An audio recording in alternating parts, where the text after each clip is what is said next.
ভোর হওয়া মানেই সূর্য উদয়, আর সূর্য উদয় মানেই নতুন একটা দিনের শুরু। আজকের সূর্য দেখাটা নিছক একটা লাল সূর্য ছাড়া কিছুই না। প্রতিদিনের মতো আজকেও আকাশে লাল সূর্য উঠেছে, কিন্তু ঘন কুয়াশার কারণে সেই সূর্যটা ঢেকে গিয়েছিল বেশ খানিকক্ষণ। তারপর যখন ঘড়িতে 10টা বেজে ওঠে, তখনই জানালা দিয়ে সুন্দর মিষ্টি রোদ উকি দিচ্ছিল। নতুন বছরের শুভেচ্ছা জানিয়ে আজকে নতুন আরেকটি ভ্লগ ভিডিও শুরু করে দিয়েছি। এই যে টাকা দেখতে পাচ্ছেন, মনে করছেন হয়তো বা নতুন বছর উপলক্ষে আমাকে কেউ সালামি দিয়েছে। না, একদমই না। এই টাকাটা পেয়েছি আমি আমার ছোট্ট একটা বিজনেস থেকে, যেই বিজনেসের কথা অলরেডি আপনারা সবাই জানেন। তার আগে আমি আপনাদেরকে একটা দুঃখের কথা শেয়ার করি, সেটা হচ্ছে আমার খুব পছন্দের একটা ব্যাগ, এটা টোট ব্যাগ বলে। এখন কিন্তু এই ব্যাগটা প্রচুর ভাইরাল এবং ট্রেন্ডিং। একটা আমি টেবিলের উপর রেখেছিলাম রাত্রে। আমার বাসায় প্রচুর ইঁদুর, তো ওই ইঁদুরটা উপর থেকে আমার এই ব্যাগের নিচের সাইডের অংশটা কেটে ফেলেছে। প্রচণ্ড রাগ হয়েছে আমার। তার পরের দিনই আমি আবার নতুন আরো একটি ব্যাগ কিনে ফেলেছি। এই ব্যাগটা কিন্তু ওই ব্যাগের মতো অতটাও শক্তপোক্ত না, কারণ ওই ব্যাগটার দাম ছিল 250 টাকা, আর এই ব্যাগটার দামটা হচ্ছে 150 টাকা। মহান আল্লাহ তাআলা রাব্বুল আলামিনের কাছে অনেক অনেক শুকরিয়া যে আমার ছোট্ট বিজনেস থেকে আমি অল্প অল্প করে টাকা গুছিয়ে নিজের জন্য কিছু করতে পেরেছি। মাত্র 30টা জার কেক বিক্রি করেছিলাম 450 টাকা দিয়ে, এবং ওইখান থেকে 2 টাকা লাভ হয়েছে মাত্র 60 টাকা।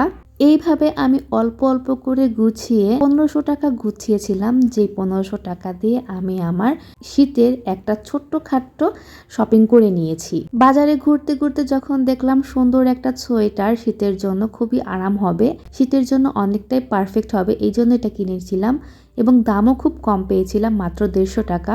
তাহলে ব্যাগের দাম 150, এই সোয়েটারের দাম 150, 300 চলে গেল। ব্যাগ হয়েছে, সোয়েটার হয়েছে, এখন জামার কেনার পালা। অনলাইনে আমি অর্ডার করেছিলাম 2টা জামা 550 টাকা দিয়ে, অন পিস, অনেক সুন্দর সুতির মধ্যে।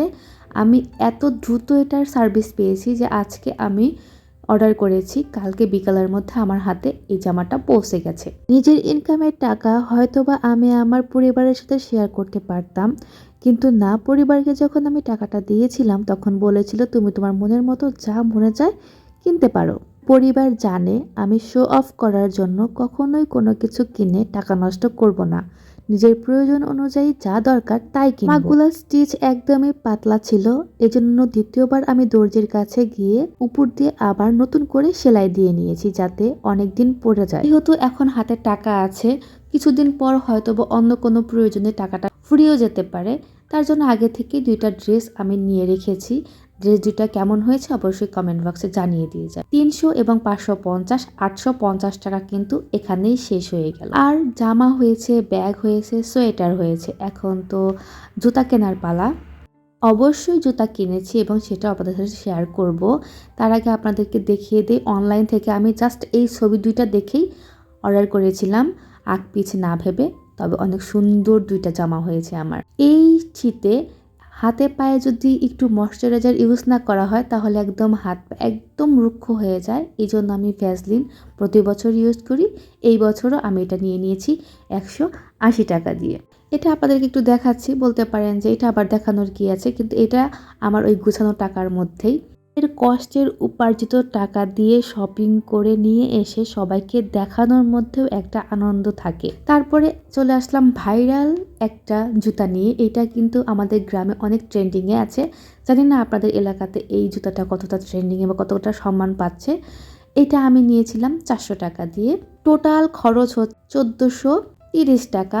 আর যে হাতে 70 টাকা ছিল সেটা ওই যে আমি দোকানে গিয়ে জুতা কিনেছি, ভ্যাসলিন কিনেছি, টোট ব্যাগ কিনেছি, এই যে যাতায়াতের একটা ভাড়া আছে সেই ভাড়াতে খরচ হয়ে গিয়েছে। তবে যাই হোক, আমার কাছে নতুন বছর উপলক্ষে নিজেকে নিজেই গিফট দিতে পেরে অনেক ভালো লাগছে। এতক্ষণ ধরে বেঙ্গলি ব্লগার বর্ষা ইউটিউব চ্যানেল থেকে আমি বর্ষা ছিলাম আপনাদের সাথে। আশা করছি আজকের আমার পুরো ব্লগ ভিডিওটা আপনাদের অনেক ভালো লেগেছে। আমার ভিডিওটা যদি সত্যি সত্যি ভালো লেগে থাকে অবশ্যই লাইক, কমেন্ট, শেয়ার এবং সাবস্ক্রাইব করতে একদমই ভুলবেন না। নতুন বছরের শুভেচ্ছা জানিয়ে আজকের মতো আমি আমার এই ভ্লগটা শেষ করে দিচ্ছি। দেখা হবে নতুন কোনো ভ্লগ ভিডিওতে নতুন কোনোভাবে। ততদিন পর্যন্ত ভালো থাকবেন, সুস্থ থাকবেন। আল্লাহ হাফিজ, হ্যাপি নিউ ইয়ার।